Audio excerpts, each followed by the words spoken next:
4 5 12 मान महल्ला पंजवा पार्वम अपरंपा देवा अगम गोचर अलख पेवा। हे परमात्मा, तुम हमारी मत बुद्धि से परे हो और तुम्हारा चीरा कोई माप नहीं सकता है और तुम्हारी बड़ाई कितनी है कोई व्याख्यान नहीं कर सकता है, कोई उसका वर्णन नहीं कर सकता। कथना कथी न आवे तोट, कथ कथ कथी कोटि कोट कोट। हे परमात्मा, तू कितना फैला हुआ है, तेरा चीरा कितना फैला है कोई नहीं जान सकता है। अगम अगोचर, तुम हमारी इंद्रियों की पहुँच से परे हो। हमारी इंद्रियां सीमित हैं, हमारी आंखें बहुत दूर तक नहीं देख सकती हैं, हमारी रचना बहुत नहीं व्याख्यान कर सकती है, हमारा जीवन सीमित है, हम काल में हैं, हम समय के बंधे हुए हैं, हम बहुत ही अल्प मत में हैं, हमारी आयु अल्प आयु है, इसलिए तुम अगम हो। हमारी इंद्रियां तुम्हारा आख्यान नहीं कर सकती, न पूरा देख सकती हैं ये आँखें, न रचना पूरा वर्णन कर सकती है, न ये कान पूरी तुम्हारी चर्चा सुन सकते हैं। अगम अगोचर अलख भेवा, और ये आँखें ये अलख हैं, वो तुम अलख हो, ये आँखें संसार की आँखें, ये दोनों आँखें हमारी संसारिक आँखें हैं। इन आँखों से तुम हमें नहीं दिखाई दे सकते हो क्योंकि हम संसारिकता में जी रहे हैं, हम संसार की जकड़ पकड़ में हैं, हम माया के गिरफ्त में हैं, इसलिए हम तुम्हारा दर्शन नहीं कर सकते या तुम हमें दिखाई नहीं दे सकते हो। अभेवा, और तुम सबका भेद जानने वाले हो, तुम्हारा कोई भेद नहीं जान सकता है। तुम अंदर की जानने वाले, घट घट के अंतर की जानत, भले बुरे की पीरचन।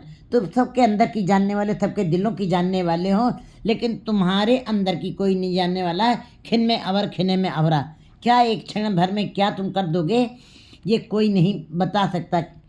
रीते भरे भरे सखना में ये ताको व्यवहारे।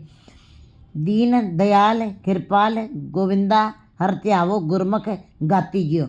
वो दीनों का दयाल है, वो कृपा करने वाला है सबके ऊपर, वो सबको आसरा देने वाला है। गोविंद धरती को उसने स्वयं आसरा दिया हुआ हर त्यावो, उस ऐसे हरि का ध्यान कौन कर सकता है। गुरमुख गाती जो, गुरमुख जीव अपनी वाणी से उसका आख्यान कर सकते हैं, गुणगान कर सकते हैं। केवल गुरमुख जीवी उसके गुणों का गान कर सकते हैं, जो दीन दयाल है, गोपाल है, गोविंद है, धरती को धारण किए हुए हर त्यागो। ऐसे हरि का ध्यान केवल गुरमुख जीव ही कर सकते हैं। गुरमुख मधुसूदन निस्तारे, गुरमुख जीवों को उस मधुसूदन ने, उस ईश्वर ने तार दिया है, निस्तार दिया है, उनको मुक्त कर दिया है। गुरमुख संगी कृष्ण मुरारे, और गुरमुख जीव जो हैं कृष्ण मुरारी के साथ जुड़ करके उनको भी कृष्ण ने, उनको भी उस परमात्मा ने, उनको भी गुरमुख जीवों को सदा ही अपने साथ मिलाया है। दयाल दामोदर के गुरमुख पाइये होरत किते न पाती जियो। वो दयालु, वो दामोदर परमात्मा गुरमुख पाइये, गुरमुख जी भी प्राप्त कर सकते हैं। ऐसे दयालु परमात्मा को, ऐसे मधुसूदन जो परमात्मा जो हमें इन आँखों से दिखाई नहीं देता है, जो दयालु है, जो कृपालु है, कौन पा सकता है ऐसे परमात्मा को। गुरमुख पाइये, गुरमुख जी जो गुरु की तरफ उन्मुख हैं, जिन्होंने गुरु के शब्द को धारण किया है, उसको कमाया है, उसको दृढ़ किया, वे ही प्राप्त करेंगे। होरत किते ना पाती जियो। गुरु के शब्द के द्वारा ही उस मधुसूदन को पाया जा सकता है, उस दयाल दामोदर परमात्मा को पाया जा सकता है। गुरमुख पाइये, गुरमुख जी भी पा सकते हैं। जो गुरु के शब्द के साथ जुड़ करके नाम की कमाई करते हैं, वे ही उसे केवल प्राप्त कर सकते हैं। बाकी होरत किते न पाती, जो बाहरी किसी साधन से, बाहरी किसी जप से, बाहरी किसी चाहे जितने भी धार्मिक पुस्तकें या जप तप तीर्थ स्नान भी किए जाएं, चाहे जितने भी धार्मिक कर्म कांड किए जाएं, और किन्हीं भी किए गए कर्मों के द्वारा वो प्राप्त नहीं किया जा सकता है। गुरु गुरु के उपदेशों को पर चलने वाले ही उसको प्राप्त करते हैं।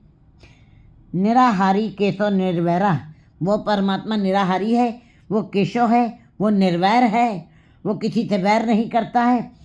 कोट जना जाके पूजे पैरा, करोड़ों करोड़ों जन जो है उसके पैरों को पूजते हैं, उसके आगे नमस्कार करते हैं, उसी के आगे नतमस्तक हैं, उसके आगे झुके हुए हैं। गुरुमुख हृदय जाके हर हर सोई भगति काती जियो। लेकिन गुरु मुख, जो गुरु की तरफ उन्मुख हैं, जो गुरु के उपदेशों को पर चलते हैं, गुरु की बातों को मानते हैं और उसी के अनुसार अपना जीवन चला रहे हैं। उनका जीवन, उनका उठना बैठना खाना पीना सब गुरु के उपदेशानुसार मर्यादित तरीके से चल रहा है। ऐसे गुरुमुख जीवों के हृदय में ही हरि का नाम बसता है और भगत इकाती जियो। ऐसे ही भक्त जन जो है हरि की भक्ति एकांत भाव में करते हैं।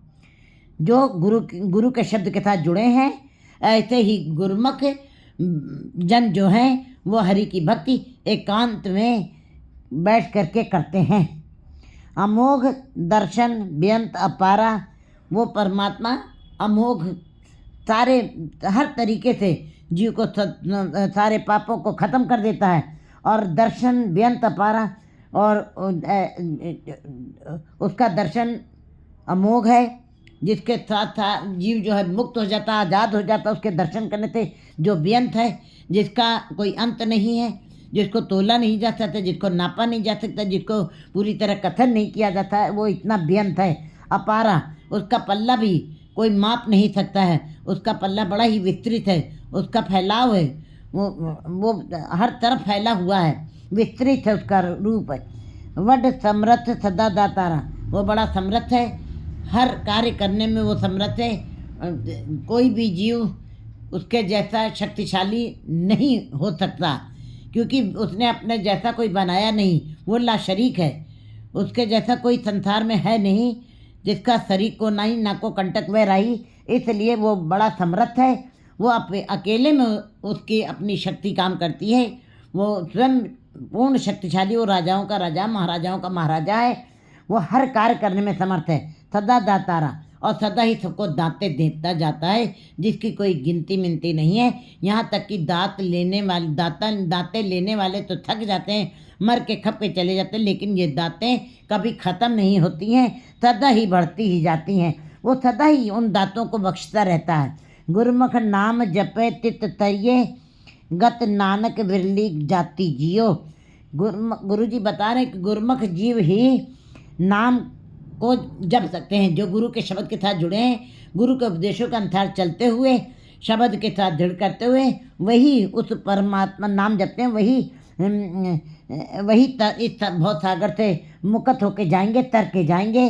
गत नानक विरली जाति जो, लेकिन फिर भी ऐसे जीव, गुरुमुख जीव बड़े विरले ही हैं, बहुत विरले ही होंगे जो इस प्रकार गुरु के शब्द के अनुसार चलते हुए नाम जपते हैं और मुक्त होके जाते हैं। ऐसे गुरुमुख जीव भी बड़े बहुत ही दुर्लभ है, बहुत ही विरले हैं। 4, 6, 13